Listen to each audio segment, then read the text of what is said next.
Өнөөдөр төрийн байгуулалтын байнгын хороо ерөнхий сайдыг огцруулах асуудлыг авч хэлцэх ёстой байсан ч ардчилсан номын бүлэг завсрал авснаар ерөнхий сайдыг огцруулах асуудал эх 7 хоногийн мегмар гариг хүртэл хойшиллаа.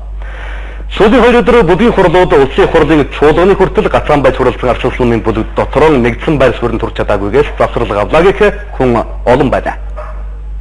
Ерөнхий сайдыг огцруулах хэсэг асуудлыг уржигдэр байнгын хороогоор хэлэлцэх байсан ч хойшилсан. Өнөөдөр дахиад л хойшиллаа. Ардчилсан намын бүлгийн дээрх асуудлаараа хуралдсан ч эцэлэн шийдэлд хүрэлгүй дахин хуралдахаар болсноос ерөнхий сайдыг огцруулах асуудал санжирсаар байна. Ардчилсан намын бүлэг ерөнхий сайдын мэдээллийг огцруулахтай холбоотой төсөвтэй холбоотой асуудлаар өсвөр хуралдааны төр завсарлуулсан байж байгаа. Өнөөдөр үдээс хойш өргөжлүүлэн хуралдахаар бэлтгэлүүлсэн чуулганы дараа Тэрнээс чуулганы ажиллагааг алдагдуулахгүй гэсэн юм аягаар өнөөдөр явуулж байна.